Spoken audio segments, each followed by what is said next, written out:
Are there any depths to which the Irish government will not sink? What's the bottom for those people in the Dáil? You may have heard of the expression, you'll own nothing and you'll be happy. That's a World Economic Forum globalist slogan. They were moving towards Agenda 2030, where they envision people living in 15-minute cities and renting everything and owning nothing and just being happy about it. Well, in Ireland at this moment in time, we know about the housing crisis / immigration crisis, and we know there's a shortage of homes. And we know the government wants to move people into modular homes in back gardens or sheds, glorified sheds in some cases, just to get people out of the house and into the garden, or to get parents out of the house and downsize, or in the government's new slang term, right size. They need to be in the right sized home for them, for the elderly. No point in granny and grandma and grandpa living in a big 4-bedroom house when they only need 1 bedroom. Those other 3 bedrooms are going to risk. Get them into the garden. Get them into the garden and get someone else into that house. That would be right sizing. Well, today we're going to look at a new low that the government are plumbing, which is to encourage children not to own their own toys. Yes, you heard that correct. Children are being discouraged from toy ownership.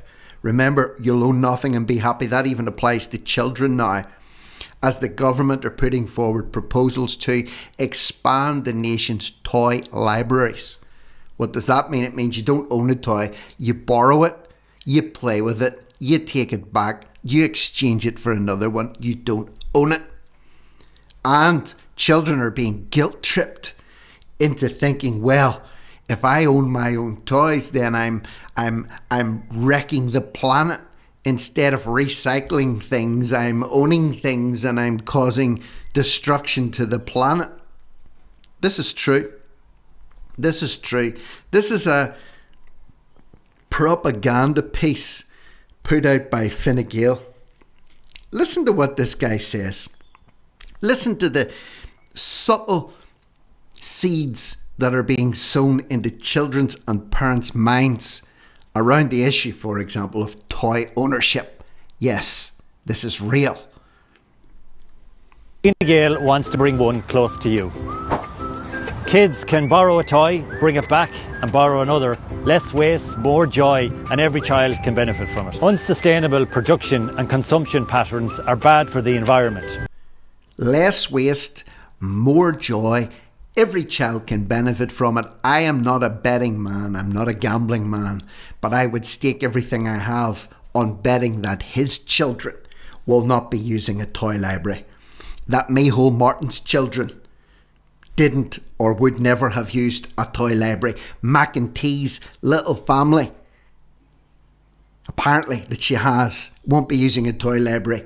Simon Harris's 2 offspring will not be using a toy library. I would stake a lot on that. They won't be recycling their toys. They won't be going to the local toy library to exchange a toy and save the planet. I guarantee it. But you're expected to do it. Yes, you pleb. You're expected to do it. You're expected to own nothing, and your children will own no toys and they will be just happy.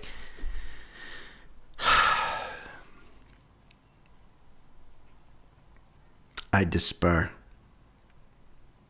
We need to stick to the circular economy principles, keeping products and materials in circulation for as long as possible, and the toy libraries do just that. If you or your community group is considering starting your own toy library, a step-by-step guide is available at toylibraryireland.org.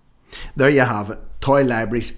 Will you be starting one up in your community? Most families already operate on a principle of this anyway, unless I'm mistaken. If you have brothers and sisters, the chances are when you outgrow your toys or outgrew your toys when you were a kid, they would have been passed on maybe to your little brother or sister, or you would have received them from your elder brother or sister, or maybe even you would have swapped toys with your friends.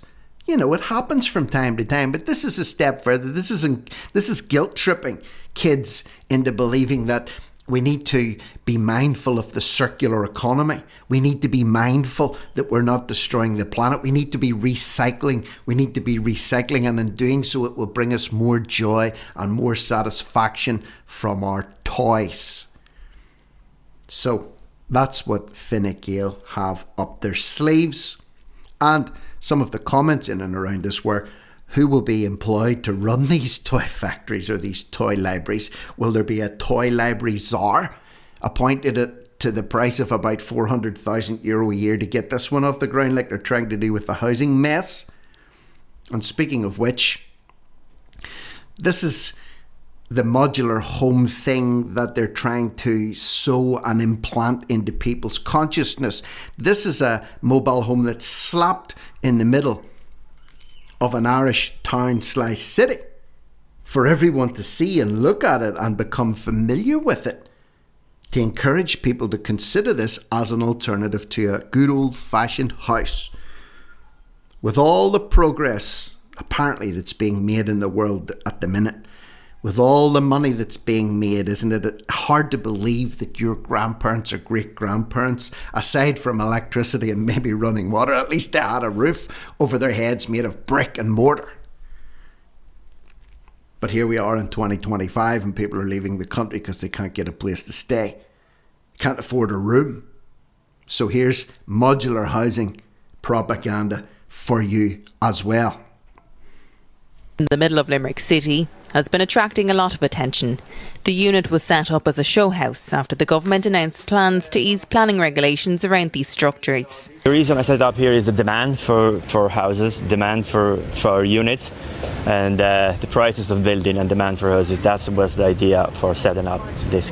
Yeah, he's going to make a few quid out of it. And it's not a show house, it's a show unit or a show shed. Okay, I'm not knocking anyone that buys one of these or lives in it, but call it what it is. It's not a show house. And setting up right in the centre of Limerick as a showcase was the idea so the people can experience it, can see it. While these Notice the guy who's profiting from this. Notice the guy who's profiting from this.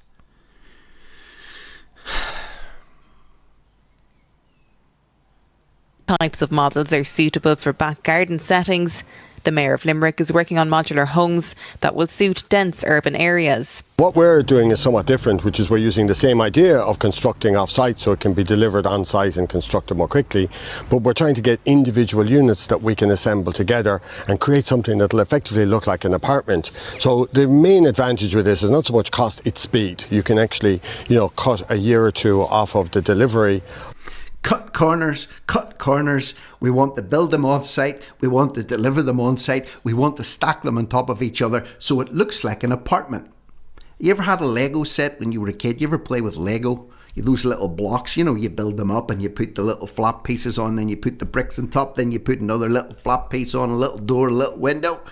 This is what this guy looks at Limerick as, a big Lego set, where they construct things off-site, they deliver things on-site, they stack them one on top of the other as quickly as they can and get as many people into them as humanly possible. This guy's a joker. Is this guy a joker? What do you think? Of the permanent solution. So we want to have these temporary solutions in sites like the one behind here, where we actually want to create new neighbourhoods, and then as we wait for the long-term accommodation to come on board, that allows us to actually leave the people in the same neighbourhood and they stay there and they've already created a new home for themselves. A new Limerick Chamber report has found a 44% increase in house prices and a 77% increase in rents in the Midwest in the last 5 years. What we've seen for Limerick is last year we had about 1,000 home completions, but we know from analysis from the Housing Commission that needs to double or quadruple to actually meet existing demand.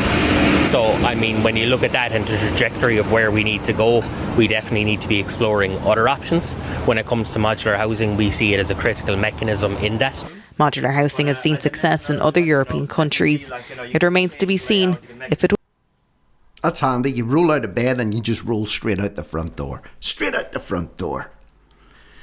Do you live in this place? Do you live in this area? What do you reckon? Have you seen this show house, as they're marketing it as a show house? Have you seen it? Are you tempted by it?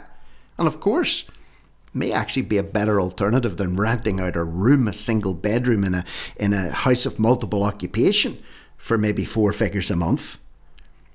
But this is not a solution. Do you really think they're going to move people into these and then move them back out again? Once you're in, you're in. And you'll stay in there. And if you're in there and you've got a roof over your head and they've formed what they call a nice new neighbourhood, they say, well, people are happy there. Why should we send the bulldozers in and build houses and move people out and disrupt them and move them back? They're getting on just fine right there. There's areas near where I live where prefab houses were built during the Second World War, the 1940s, and they're still around today, and people are living in them quite comfortably actually, but they're still prefab houses, little groups of them in several towns and cities around Northern Ireland or the north of Ireland. So this is what 2025 and they're still there. Do you really think if they put up modular villages and modular neighbourhoods that they're going to get rid of them in the next 10, 20, 30, 40 or 50 years? No chance. So are we a step closer to owning nothing and being happy? Or is this just a temporary stopgap measure? Of course, as always, leave your thoughts, comments, opinions below in the comments box. Give it a like or a dislike. Doesn't matter. It's all engagement and it all helps. Even the haters out there help the channel by leaving nasty comments, because the algorithm does not differentiate between good and bad. And if you give it a thumbs down, it doesn't differentiate between thumbs up and thumbs down. It all helps. So keep hating, keep loving, subscribe, and if you feel led to do so, join the channel. If you feel really daring, get some extra content, some secret stuff every Wednesday. And there's more coming up tomorrow for all you lovely channel members out there. But for now, I'm Rick Munn, No Risk, No Reward Media. Over and out.